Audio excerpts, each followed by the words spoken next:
안녕하세요. 여러분들 2025 바빠 패스에서 바빠 패스 처음 들어보셨죠?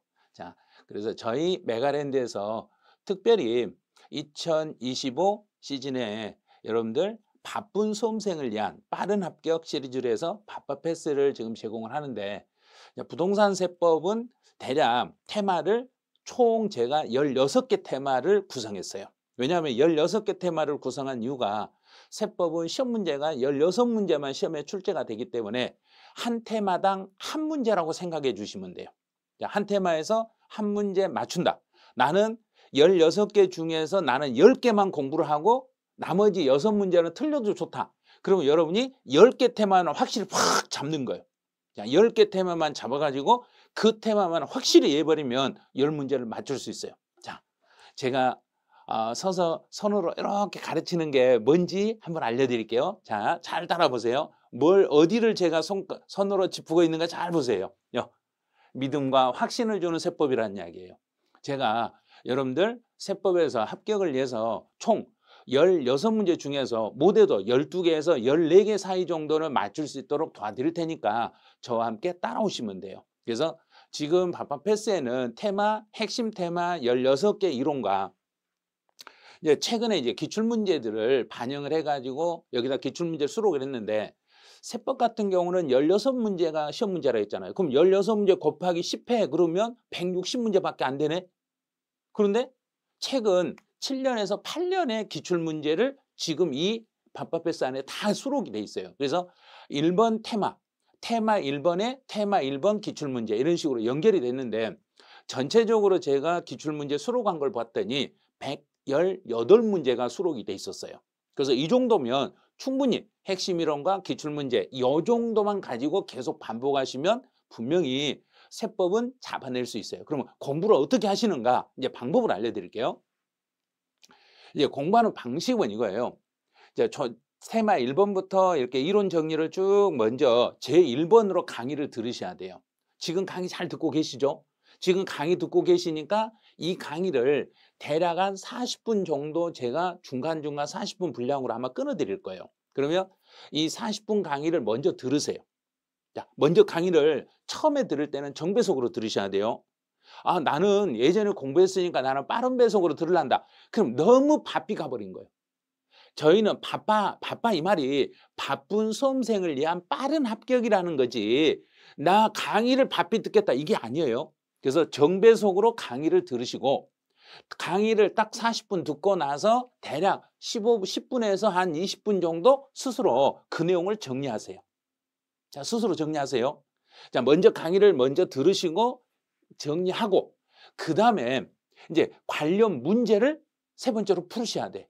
자, 문제를 풀어야 돼요. 스스로 풀어야 돼요. 제가 풀어주는 게 중요한 게 아니라 여러분들 스스로 내가 강의를 이 테마 1번에 대한 이론 정리를 했고 테마 1번에 대한 문제를 풀어내시라는 이야기예요. 테마 1번의 문제 그렇게 많지는 않아요. 한 테마당 한 테마, 우리가 16개 테마잖아요. 그럼 16개 각 테마당 10문제면 160문제인데 118문제라 했잖아요. 그럼 10문제가 안 돼. 그 10문제 안 되니까 1번 테마 강의를 다 들은 다음에 1번 테마와 관련된 문제만 스스로 푸세요. 자, 먼저 풀으셔야 돼요. 풀고 난 다음에 해설 강의를 들으세요. 문제 풀고 해설 강의 들어야지 효과가 있지. 해설 강의부터 듣는다. 그러면 안 돼. 이론 듣고 해설 강의를 바로 들어버리면 안 되니까 이론을 듣고 시간적인 여유가 없더라도 10문제는 내가 틀려도 좋으니까 문제를 먼저 푸세요. 자, 문제를 풀고 난 다음에 해설 강의를 들으세요. 이런 식으로. 그래서 1번부터 1번, 2번, 3번, 4번 이 과정을 계속 반복하세요. 테마. 1번 테마부터 16번 테마까지 갈 때 강의 듣고 스스로 정리하고 문제 풀고 해설 강의 듣고 이 과정을 계속 왔다 갔다 하면서 테마를 쭉 따라오시면, 그러면 분명히 이 지금 제가 세법은 40시간 안에 40강으로 거의 끝내드릴 거예요. 40강이 참 못 걸릴 거예요. 40강 안에 끝낼 거예요. 그러면 이 강의만 듣고도 합격할 수 있냐? 왜? 합격할 수 있죠. 자, 1회독, 2회독, 3회독만 하시면 돼. 자, 1회독, 2회독, 3회독만 잘 하시면 되는데, 처음에 강의 들으실 때, 1회독 하실 때는, 개괄적으로 정리를 해 주셔야 돼. 그 말은 내가 이론과 문제를 완벽하게 이해하려고 하지 마시고 이론 강의 듣고 어느 정도 정리해보고 문제 한번 풀어보고 다 틀려도 돼. 문제는 다 틀려도 상관없어. 왜? 아직은 아니니까. 아직 시험 볼 때가 아니니까. 아직 시험 볼 때 아니잖아요. 그러니까 이론을 다 틀려도 좋으니까 이론은 어느 정도 수업을 듣고 문제를 틀려도 상관없어요. 그래서 개괄적으로 정리하는 시간을 대략 2개월 정도 이렇게 시간을 잡고 하시면 돼요. 대략 2개월 동안 이제 이 전범위를 전체를 다 하셔야 돼요. 2개월 안에. 자, 2개월 안에 하는 방법을 어떻게 하시냐면 예를 들어서 세법이다. 나는 토요일이나 일요일만 하겠다. 그러면 토요일 날 세법을 적어도 강의를 4시간이 아니라 8시간 정도 강의를 쭉 들으세요. 하루에 8시간 강의를 쭉 듣고 그 관련된 문제까지 푸는데 8시간 정도 분량으로 수업을 들으세요. 그러면 8시간씩 하면 한 달 안에 이 과정이 다 끝날 거예요. 한 달 안에. 그러면 4주만 하면 하루에 8시간씩 해서 4주만 하면 30이잖아요. 그러면 조금만 빨리 하시면 한 달 안에 이게 끝나. 그런데 2개월 과정으로 해서 1회독을 하세요. 분명히 2개월.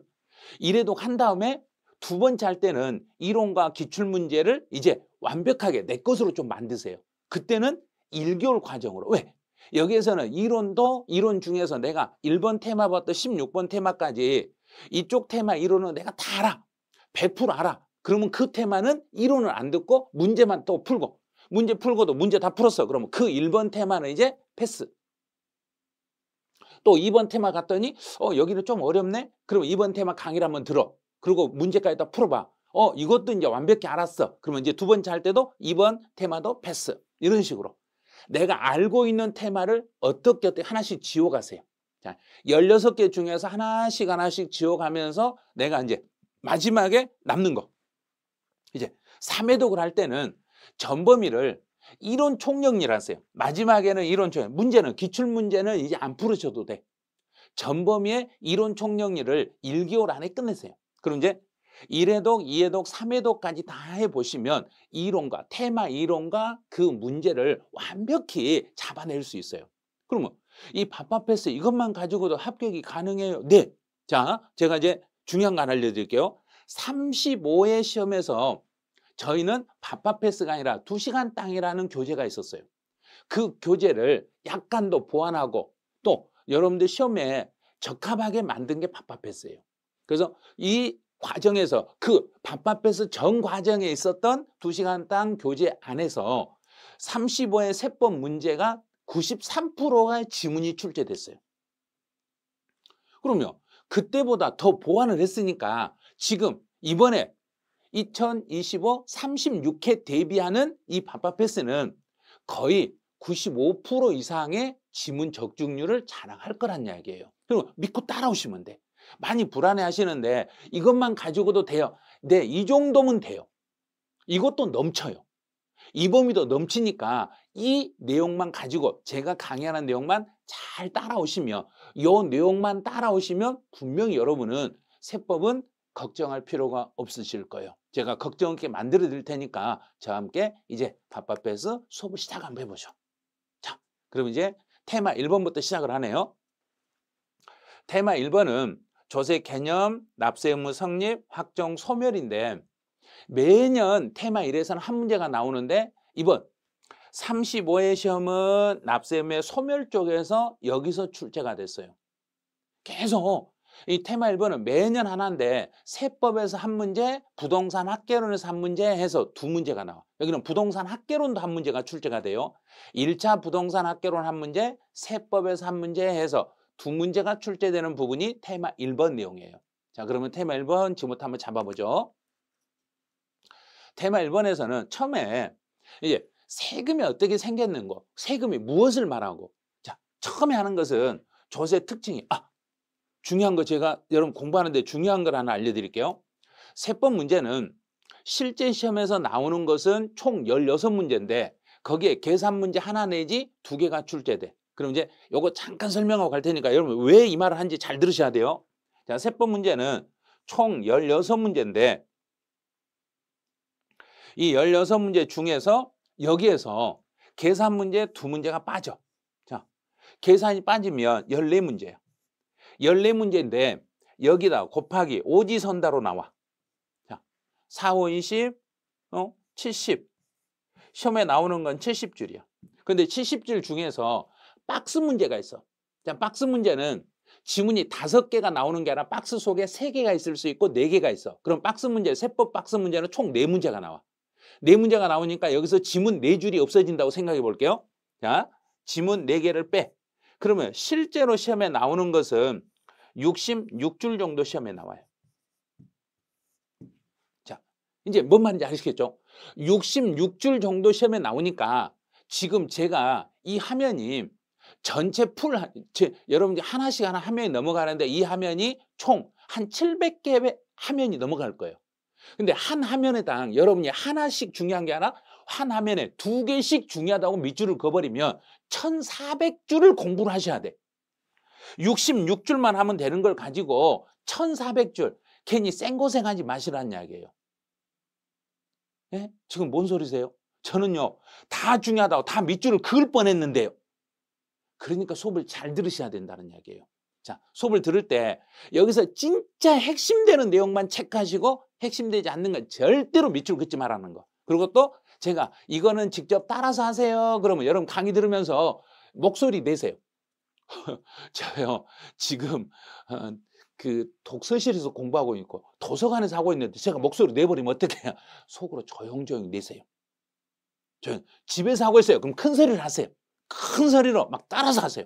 선생님하고 같이 따라서 하면서 막 어째 안 되면 막 박자도 치면서 막 하세요. 막 이렇게 하면서 하다 보면 나름대로 익혀져. 야, 이제 알겠죠? 자, 조세 특징이 뭐냐면 조세라는 거 이거예요. 세금을 조달하는 거. 세금을 조달할 때 이 세금은 누가 조달하냐? 그럼 여기서는 조세를 부과하는 주체는 이거 누가 이 말이에요. 이런 거 필요 없어요. 시험에 나오는 거 아니까. 세금을 부과하는 주체는 국가가 세금을 가져가는 것을 국세라고 그래. 지방자치단체가 세금을 가져가는 것을 지방세라고 그래. 자, 국세하고 지방세 나누죠. 이 국세하고 지방세 차이는 부동산 학개론 시험에서 매년 출제해요. 다음 세금 중에 이게 국세인지 이게 지방세인지를 찾아라, 골라라 이렇게. 그런데 그 중에서도 시험에 나오는 건 몇 개 안 돼. 자, 시험에 나오는 건 여기 종합부동산세, 양도소득세, 상속세, 증여세 요 정도만 하면 돼. 그 다음에 또 하나가 1차에서 학개론에 나왔던 부가가치세 요런 정도. 자, 이제 알려드릴게요. 종합부동산세는 전국에 부동산을 가진 사람이, 그것도 일정 금액을 초과해서 가진 사람, 좀 많이 가진 사람에게 물리는 게 종합부동산세예요. 그럼 전국에 해 그랬죠. 그럼 국세예요. 전국 단위로 가는 건 국세, 지역 단위로 가는 건 지방세. 자, 두 번째, 양도소득세라는 것은 소득세 중에서 우리 소득세 중에서 양도해서 벌어들인 소득. 그럼 여기서 양도라는 것은 전국에 있는 양도소득세 대상이 되는 물건을 양도해서 벌어들인 소득. 내가 전국 단위로 벌어들인 소득. 그럼 양도소득세는 국세예요. 그다음에 상속세나 증여세는, 상속세는 죽은 사람이 내는 세금. 사망자가 전국에 가지고 있었던 모든 재산을 통틀어서 계산하는 게 상속세. 자, 증여세라는 것은 살아있는 사람에게 무상으로 줘가지고 받은 거. 그럼 받은 사람이 전국 단위로 어디에 있는 거 다 받을 수 있잖아요. 그럼 증여세도 국세. 부가가치세는 물건 살 때 그 물건값에 10%씩 붙어 있는 게 부가가치세. 그럼 부가가치세 같은 경우는 요거는 우리가 어디에 가서 물건을 사서, 내가 우리 지역에 있는 물건을 살 수도 있고 다른 지역에 가서 물건을 살 수도 있잖아요. 그래서 부가가치세도 국세. 자, 이 정도만.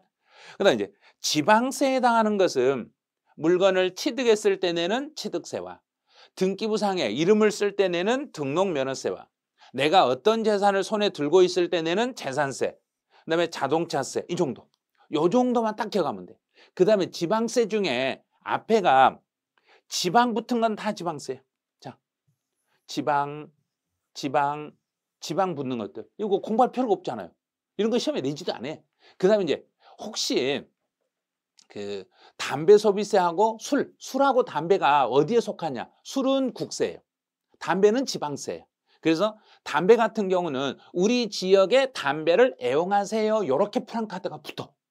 우리 지역의 담배를 애용하세요. 왜? 지방세니까 자기들 지방에서 담배 사라는 소리예요. 그러니까 그 지역이 마음에 안 들면 그 지역 사람들, 그 지역 담배 다른 지역 가서 다 사버리세요.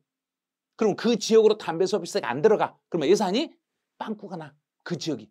그런데 정부가 열받게 해버리면 전 국민이 술을 끊어버리면 돼. 그러면 정부로 주세가 안 들어가. 이런 식으로. 이렇게 해놓으면 이거 다 풀 수 있어요.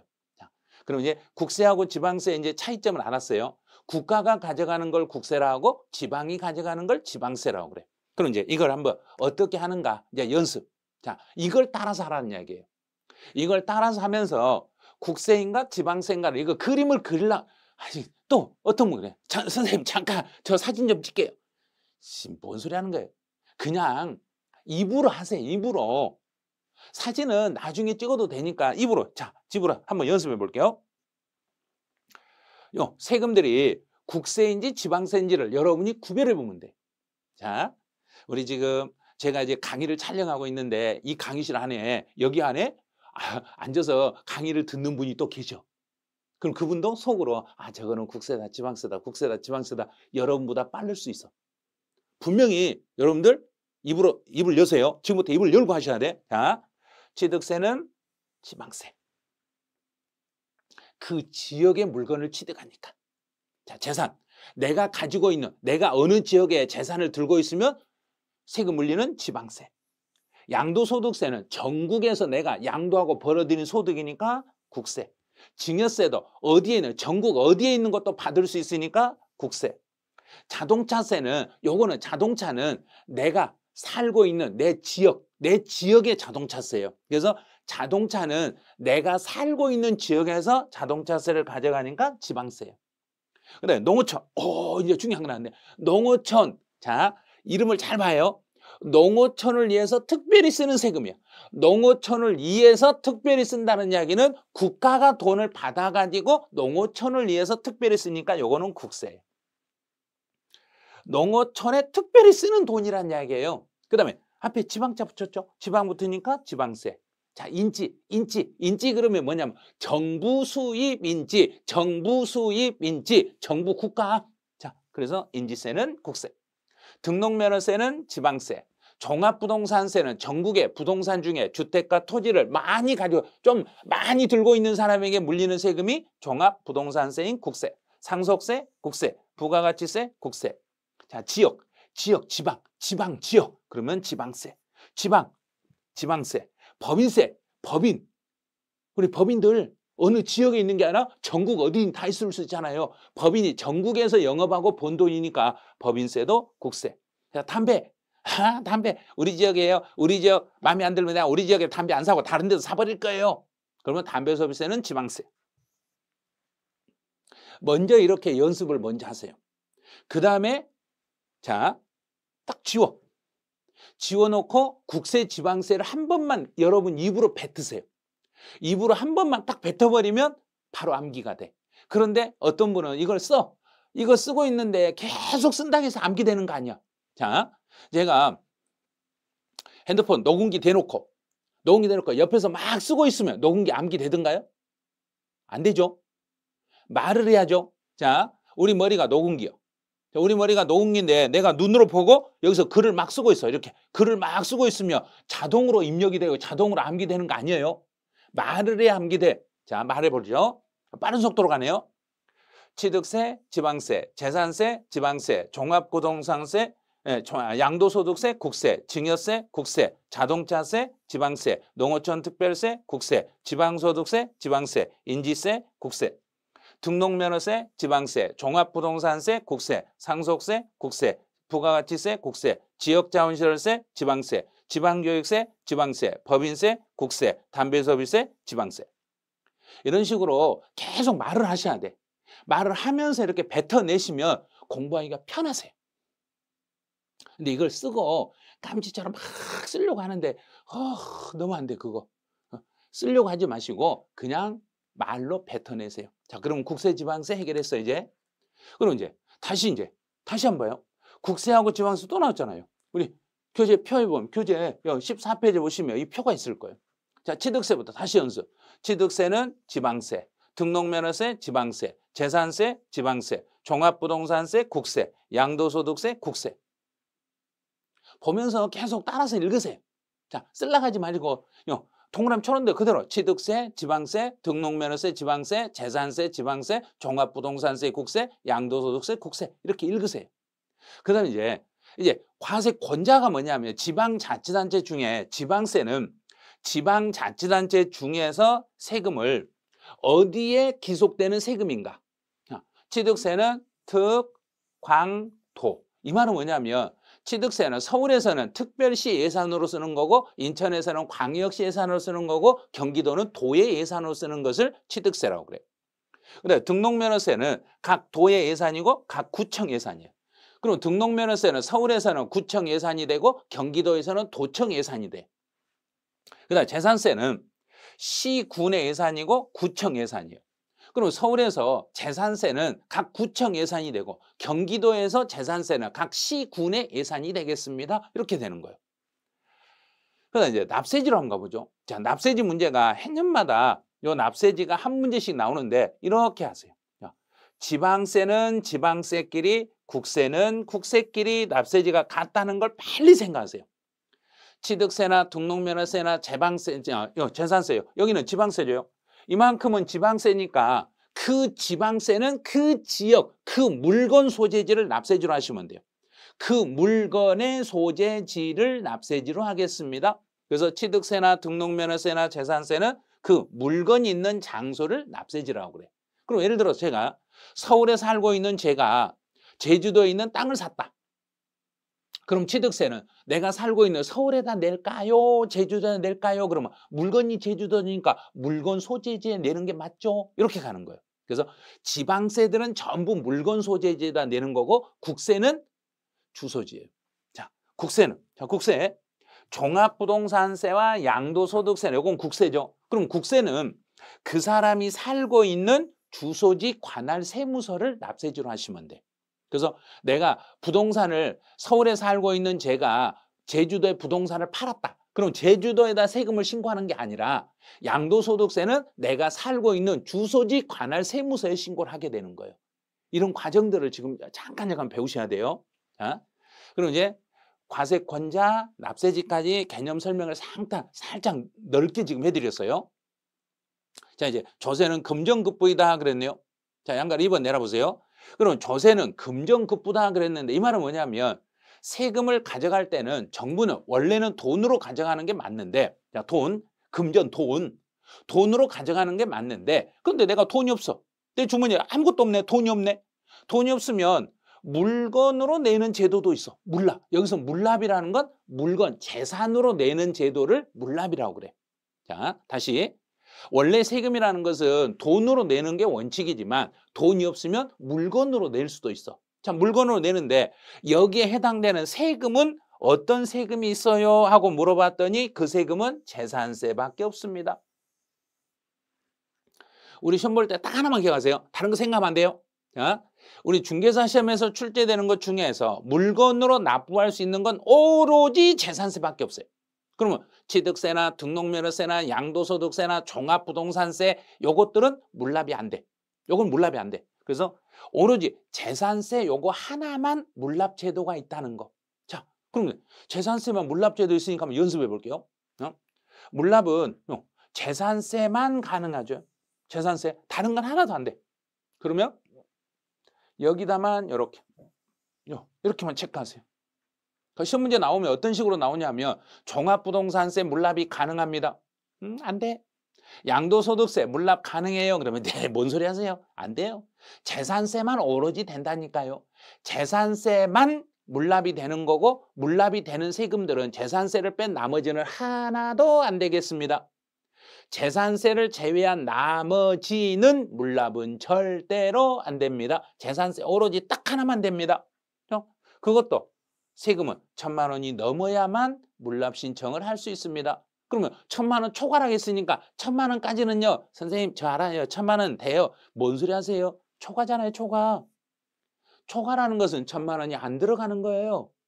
1,000만 원이 초과된다는 이야기는 1,000만 원까지는 물납 신청이 안 되는 거고 1,000만 원이 넘어야만 물납 신청이 가능하시겠습니다. 이렇게 되는 거예요.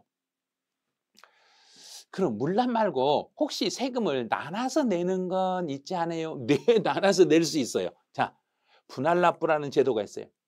분할납부라는 것은 세금을 지금 일부 내고 일부는 나중에 낼 수 있는 세금을 요걸 분할납부라고 그래요.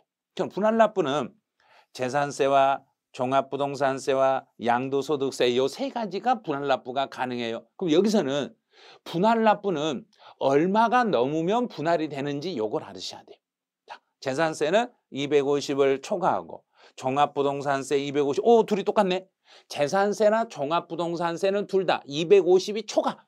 초과라는 말은 250이 넘어야 된다는 얘기, 250까지는 안 된다는 이야기예요. 250이 넘어야만 분할납부를 신청할 수 있습니다. 그러면 양도소득세는 1,000만 원이 초과되면 가능하네? 양도소득세 1,000만 원 초과. 그런데 양도소득세는 두 가지가 있어요. 예정신고라는 게 있고 확정신고라는 게 있어요. 그럼 예정신고도 1,000만 원이 초과되면 분할납부할 수 있고 확정신고도 1,000만 원이 초과되면 분할납부할 수 있어요. 그러면 세금 낼 때 소득세로 내는 세금은 이제 신고가 무슨 신고가 따지지 말고 예정신고든 확정신고든 이런 거 따지지 말고 무조건 1,000만 원만 초과되면 분할해서 세금을 낼 수 있어요. 그러면 분할이니까 지금 일부 내고 언제 나머지 내세요? 그럼 재산세 같은 경우는 자, 지금 먼저 내시고 250 초과액을 3개월 이내에 내고 3개월 요거 작년에 개정이 된 거예요. 그래서 요 개정이라고 써놓으세요. 왜냐하면 작년에 개정되고 나서 시험이 안 나왔거든요. 개정되고 시험이 안 나왔으니까 이제 36회 시험에서 나올 차례예요. 기억 꼭 하셔야 돼요. 3개월 동안. 지금 먼저 내고 나머지 250 넘는 것은 3개월 뒤에 나눠서 낼 수 있도록 해주는 게 이게 분할납부예요. 종합부동산세는 6개월 이내 지금 일부 내고 6개월 뒤에 나머지 내시고 양도소득세는 2개월 이내에 내는 게 분할납부예요. 자, 그럼 다시 재산세는 250을 초과하고 3개월 동안 분할하면 되는 거고 종합부동산세는 250을 초과하고 6개월 이내에 분할하면 되는 거고 양도소득세는 1,000만 원을 초과하고 2개월 안에 분할할 수 있겠습니다. 이렇게. 자, 그리고 이제 분할납부까지 다 됐어요. 이제 물납하고 분할납부는 물납하고 분할납부는 우리 중개사 시험에서 해년마다 한 문제에서 두 문제 또는 세 문제까지 출제돼요. 기억을 잘 하셔야 돼요. 올해 35회 시험에서도 물납은 재산세에서 단독 문제로 출제가 됐었어요. 자, 이제부터는 인세와 물세의 내용으로 한번 가보죠. 자, 인세라는 건 뭐냐면 사람을 중심으로 과세하는 것을 이걸 인세라고 그래요. 자, 사람. 그 사람이 벌어들인 소득이란 이야기예요. 그래서 소득이나 재산이 이 말인데 사람을 중심으로 그 사람. 그러면 예를 들어서 내가 사람이다. 그럼 제가 사람이에요. 그러면 저를 중심으로 제가 가진 걸 다 합쳐. 자, 합쳐가지고 계산합니다. 자, 합산. 사람을 중심으로 과세를 하는데 이걸 합산과세를 원칙으로 하는 거예요. 그 사람을 중심으로 합쳐서 계산하는 게 원칙입니다. 자, 합산과세라는 것은 주로 초과 누진세로 가. 그리고 초과 누진세라는 것은 금액이 커지면 커질수록 이렇게 밑에가 이제 여기가 금액이에요. 금액이고 왼쪽이 세율이에요. 이런 거 안 그러셔도 돼. 왜냐하면 이 세율하고 관련된 거, 이 세율 그림을 가지고 시험에 내는 거 아니니까 초과 누진 세율은 자 일정 금액을 초과하며 일정 금액을 초과했을 때 이만큼 이 정도 세율이 돼. 그런데 이 금액을 초과해버리면 세율이 띄어 이렇게. 세율이 띄어가지고 초과된 만큼 이렇게 가. 또 이 금액 기준, 이 기준을 또 초과하면 초과된 만큼 세율이 또 이렇게 가. 또 여기 초과되면 세율이 또 이렇게 가. 계단 올라간처럼 그러네요. 그렇죠. 그런데 계단이 하늘까지 올라가던가요? 아니죠. 어느 정도 가면 이제 더 이상은 안 가죠. 이렇게 쭉 가죠. 그래서 세율이 금액 일정 금액을 초과하면 초과할수록 세율이 더 높이 올라가는 것을 이걸 초과 누진세율이라고 그래. 그래서 합산과세라는 것은 내가 소득이 많으면 이렇게 많을수록 높은 세율을 적용하고 소득이 좀 낮으면은 낮은 세율을 적용하게 해주는 것을 요걸 초과 누진세율이라고 그래.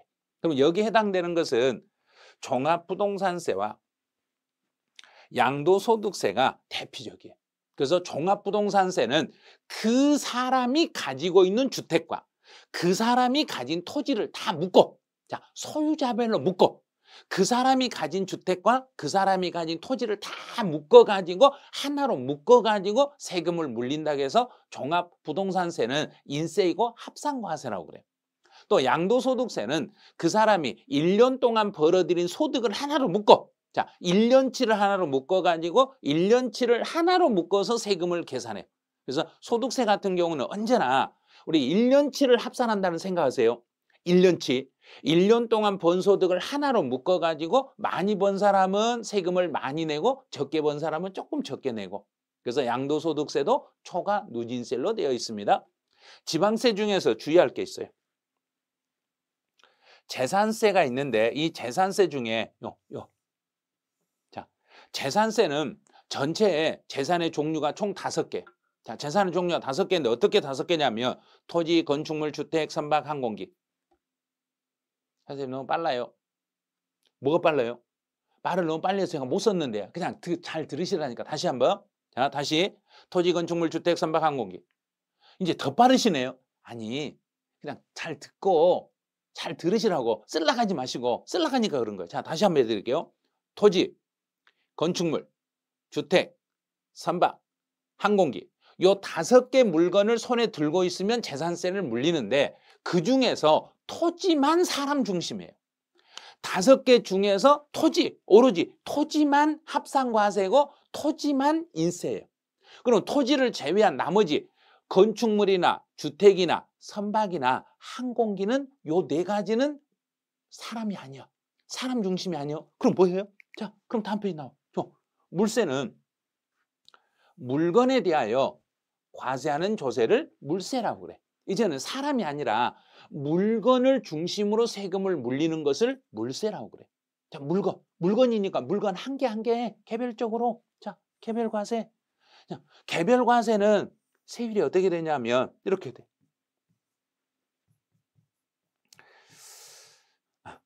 여기가 금액. 자, 왼쪽이 오른쪽이 아래가 금액, 왼쪽이 세율. 자, 이렇게 제가 막 그림을 그리잖아요. 그럼 여러분 따라서 그리려니까 될 수 있으면 이거 안 해주려고 하는데, 근데 이 비례세율이라는 것을 시각적으로 눈에 좀 익혀주셔야 돼. 자, 금액이 이렇게 금액이 달라. 금액이 커지더라도 세율은 딱 고정. 자, 금액 크기에 상관없이 세율이 일정하게 고정되어 있는 이런 세율을 비례세율이라고 그래. 우리가 잘 알고 있는 부가가치세 있잖아요. 부가가치세. 근데 시험 볼 때 부가가치세 시험에 안 나와요. 내가 물건을 사면 어떤 물건을 사든 금액이 적은 걸 사든 금액이 큰 걸 사든 상관없이 무조건 부가가치세는 10%로 딱 정해져 있잖아요. 10%.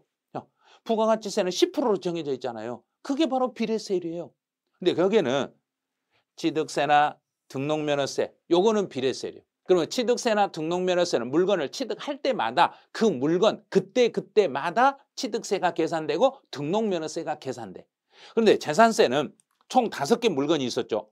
토지, 건축물, 주택, 선박, 항공기 5개가 있었는데 이 중에서 오로지 토지는 인세라겠죠. 토지는 인세. 그러면 토지를 제외한 나머지 건축물, 주택, 선박, 항공기는 여기는 이 재산세요. 건물, 주택, 선박, 항공기는 요거는 물세.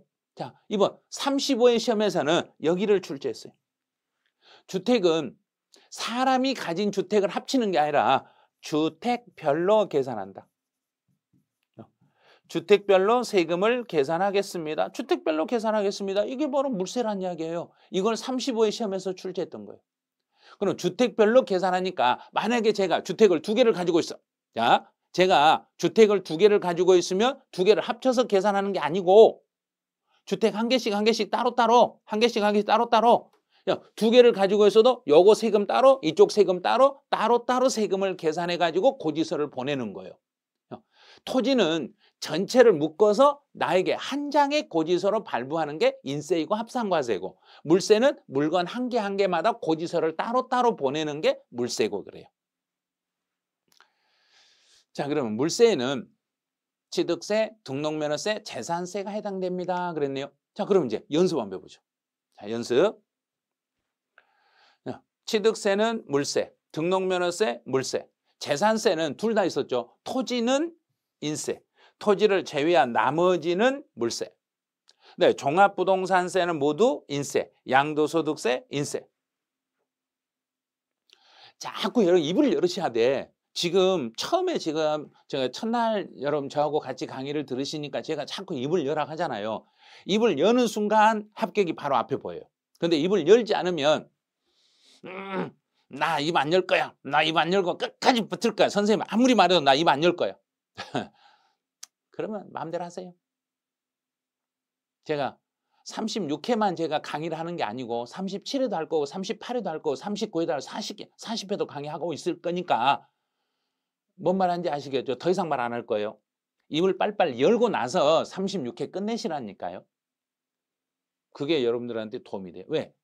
바쁜 수험생을 위한 빠른 합격이잖아요. 지금 우리 바빠패스가. 여러분이 바쁘다는 걸 알아. 그러면 빨리 합격할 수 있는 방법, 입을 열어버리셔야 돼. 빨리 입을 여는 순간 합격이 바로 앞에서 여러분 손을 딱 잡을 거란 이야기예요. 그럼 따라서 하시라는 거예요. 아니 선생님 어떻게 내가 안 따라하는지 알았어요. 다 들려. 다 알아.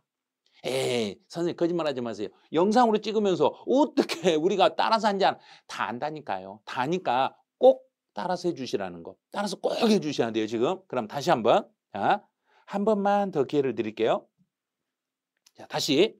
취득세는 물세, 등록면허세, 물세, 재산세, 토지는 인세, 토지를 제외한 나머지는 물세, 종합부동산세는 모두 인세, 양도소득세, 인세. 아, 잘했어요. 자, 이렇게 따라 하셔야 돼. 자, 그럼 이제 이렇게 인세는 합산과세로 연결이 되고 물세는 개별과세로 연결이 돼. 와, 인세는 합산, 물세는 개별. 그러면 취득세는 물건이니까 개별이네. 등록면허세도 개별이네. 그럼 취득할 때마다 등록할 때마다네. 오, 네, 딩동댕. 맞으셨어. 그렇게 하셔야 돼. 자, 그러면 토지는 재산세, 토지는 합산과세네. 오, 그래. 합산과세. 토지를 제외한 나머지는 개별과세. 그럼 토지는 그 사람이 가진 땅에 대한 세금을 다 계산해서 총 얼마 한 장의 고지서로 턱 보내면 내가 받아보면 땅에 대한 목록이 한 고지서 한 장에 싹 나오네. 네. 봐요. 이렇게 이해가 빠르시잖아 이제. 그럼 토지를 제외한 나머지는 각각이니까 주택을 여러 개 가지고 있으면 고지서도 여러 장 나오고 건물을 여러 동 가지고 있으면 고지서 여러 개 나오고 제가 항공기도 몇 개 가지고 있으면 각각 고지서가 나오고 선박도 네 각각이에요. 아, 그 말이구나. 그럼 물세라는 것은 물건 하나당 고지서 한 장씩이구나. 네, 맞았습니다. 그거예요 바로. 그리고 종합부동산세는 토지든 주택이든 가지고 있으면 묶어서 한 장으로 나오네요. 네. 이게 시험 문제예요. 그럼 토지에 대한 세금과 주택에 대한 세금을 한 장의 고지서에다가 총 얼마라고 써서 나오는데 땅에 대한 세금을 이렇게 계산했어요. 주택은 이렇게 계산했어요. 계산 방식을 열거해줘. 계산 이렇게 계산했어요 하고 보여줘. 계산하는 거. 그러면 토지분과 주택분에 대한 과세표준과 세액을 구분 표시해가지고 한 장의 고지서로 만들어준다는 이야기예요. 그다음에 양도소득세도 그러면 1년 동안 양도한 걸 다 묶어서 한 장이네요. 네, 맞았어요. 이렇게 이해가 빠르셔야 돼. 봐요. 입을 여니까 이렇게 되시잖아요. 충분히 다 여러분 하실 수 있어요. 자, 이제 하실 수 있다고 했으니까 한번 해보죠. 여러분들이 직접 칠판만 보고 하세요. 그냥 막 이거 보면 또 선생님 멈춰놓고 제가 한번 쓰고요. 아, 그러지 마. 입을 열고 하세요 먼저. 자, 취득세는 물세, 등록면허세, 물세, 재산세는 인세도 되고 물세도 되고. 그럼 인세도 되고 물세도 되는데 재산세에서 토지는 인세, 토지를 제외한 나머지 이건 물세. 종합부동산세는 모두 인세, 양도소득세도 인세. 자, 됐죠? 그럼 연결. 자, 취득세는 물세니까 개별과세, 등록면허세도 개별과세, 재산세는 합산과세도 되고 개별과세도 되고. 근데 여기서 합산은 그 사람이 가진 토지는 다 묶어서 한 장으로, 토지를 제외한 나머지는 각각의 고지서로 발부합니다. 이제 종합부동산세 같은 경우는 그 사람이 가진 주택이든 토지는 다 묶어서 한 장, 합산해서 한 장으로. 양도소득세도 1년치 소득을 하나로 묶어서 한 장의 고지서로 만들겠습니다. 봐요. 아무것도 아니잖아요. 아무것도 아닌데 이걸 공부하면서 힘들다면 말이 안 되죠. 자, 아무것도 아니라고 생각하세요. 처음부터 이거 어려워요 이 말 지우세요. 어렵지 않아요. 하면 돼요. 여러분이 하시면 되는데 처음부터 어려워요, 나 힘들 것 같아요. 뭐 힘들어요. 그냥 따라오시기만 하면 되는데. 자, 이제 과세 표준에 따른 분류, 이거는 체크하지 마세요. 이거 시험에 안 나와요. 안 나오니까 그냥 말만 하고 바로 넘어갈게요. 가격을 계산할 때 가격, 과세 표준이라는 건 세금을 계산할 때 기초로 삼는 건데, 가격이요. 계산할 때 제가 동그라미 치면 여러분 따라서 할 것 같으니까 제가 안 할 거예요. 가격으로 표시하는 거, 금액이나 가격을 기준으로 세금을 계산하는 걸 종가세, 수량, 양으로 표시하는 걸 종량세라고 그래요. 그럼 이제 한 건, 두 건 양이죠. 그러면 종량세. 뭐 1,000만 원, 2,000만 원, 1억, 10억 그럼 가격이죠. 그러면 종가세 이렇게 정리하시면 돼요. 이제 독립세에 따른 분류. 독립세는 시험에 안 나오니까 독립세 체크하지 마세요. 자기 스스로 독자적으로 세금 계산을 잘하면 독립세. 나는요 독자적으로 못해요. 어떤 세금이 있으면 거기에 딱 달라붙어 가지고요. 딱 달라붙어 가지고 따라다녀요. 그럼 부가세. 부가가치세 아니에요.